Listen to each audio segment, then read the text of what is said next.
What do you need to know for this week reading?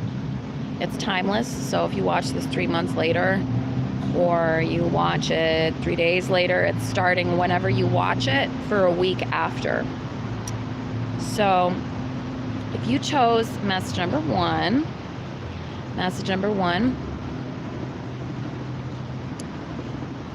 what you need to know for this week is the two of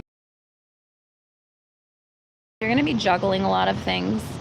Maybe your lesson right now is you have to learn how to prioritize better, or figure out how to do one thing and do another without putting all your focus on something to the point where you don't pay attention to anything else.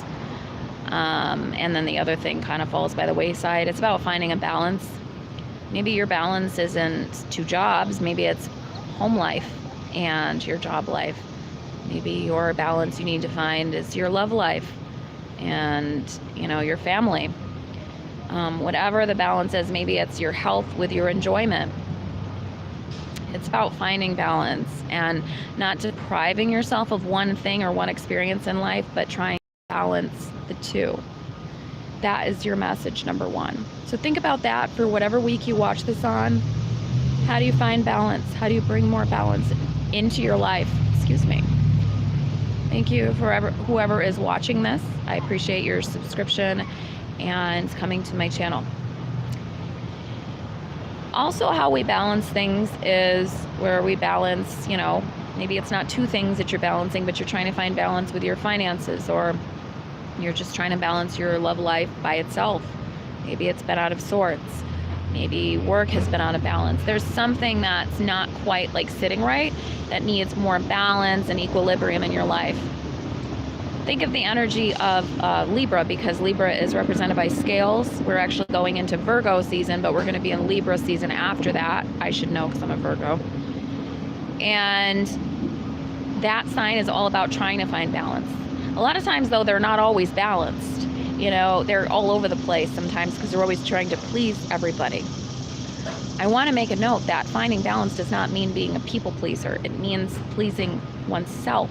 Is this balance good to you first and foremost before it's good for other people?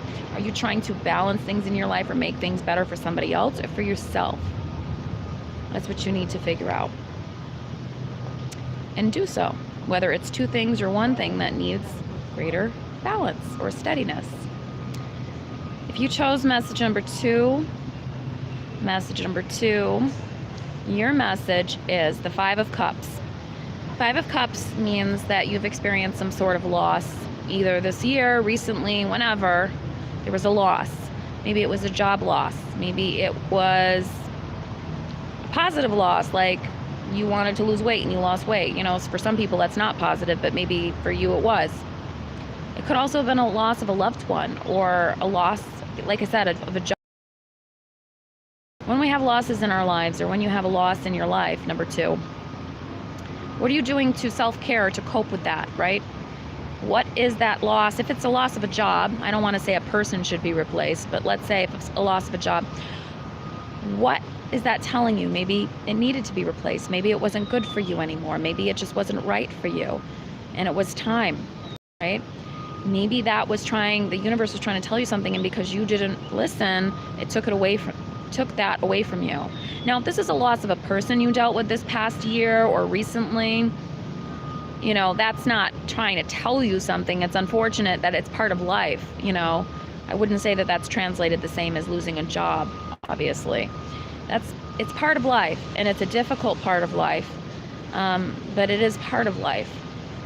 How can you honor whoever this person that you lost was? How can you honor your relationship with them? And how can you learn from the concept that time is not guaranteed and time is limited, that we don't always have all the time in the world? How can you live your life differently based on that notion and that knowledge of that? The Five of Cups is a very solemn card. A lot of times, I don't have my cards with me, but I'm just intuitively picking up whatever energies I'm reading right now for you guys that are watching on my channel. The Five of Cups is a very solemn card. A lot of times it's depicted with a man with a cloak on, and he's staring at the ground, and there's 4 cups spilled over, and a lot of times there's 1 cup that's still full. What do we take from that, though? What do we take from the fact that there are 4 cups spilled over and there's 1 cup that's still full? The cup that's still full is talking about what you still have left, that not all is lost, right? Not all is lost.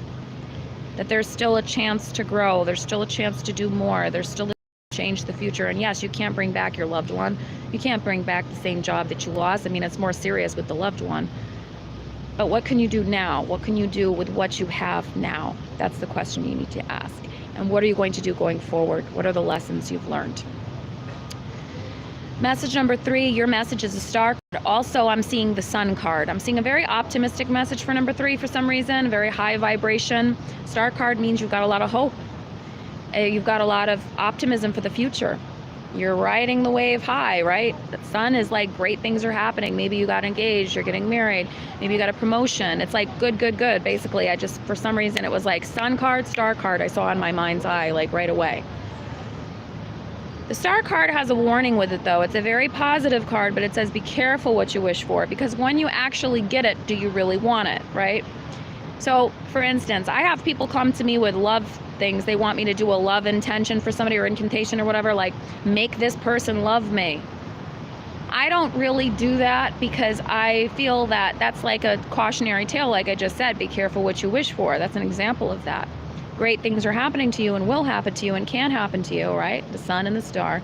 But be careful what it is you intend for yourself, because, for instance, instead of saying something like, oh, you know, people who email me about this, I want love with the right person. They say, I want it with this specific person. And can you make that happen? Well, you could make it happen, but if the person is not truly right for you, even if you attract them to you to make them be with you, whether you're male, female, whatever, it doesn't matter.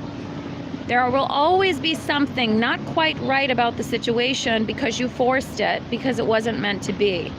So it's not so much that you're supposed to just do nothing through life and just say, oh, whatever's meant to be will be, and it'll just fall right on my lap. I mean, sometimes that happens, but we do need to actively participate in our lives. What that means more so is if you have to keep forcing things, whether it's a job, a relationship, even a friendship that's just not working, there's a reason for that. So the star is positive. It says there's a lot of hope for your future, good things are happening, law of attraction, like the magician kind of card. But it also says be careful what you wish for, and that's how it applies to that, I feel like, with the law of attraction. Like, I want this, not just this concept, but this particular job, this particular person. And that may all be well and good. There may be a better job or a better person out there for you. If you keep fixating on the specifics, sometimes you miss what's better for you, is the only caution with that. And the sun says really big and positive events are about to happen in your life. So get ready, get ready, prepare for that in the next week. Maybe you're already experiencing it, but congratulations with whatever milestone it is, because it also talks about like celebrating getting a new house, marriage, engagement, whatever. The sun card a lot of times talks about those celebrations in life. So congratulations. Be careful what you wish for. Thank you so much for watching.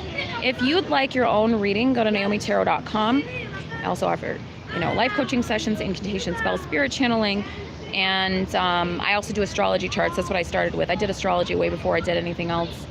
A long time ago, I started with that, so that's probably one of my better ones. And if you want to go to Patreon to see information about the thing that's going around, and you want to see inside information about the royals, if you want to see Pleiadian messages, if you want to see sign readings for the month, which I still got to do for the month of August, go to patreon.com/Naomi Tarot. If you want to see general royal readings, go to Naomi Reads Royals and Celebs on YouTube. Thank you, and I will talk to you later. Bye-bye.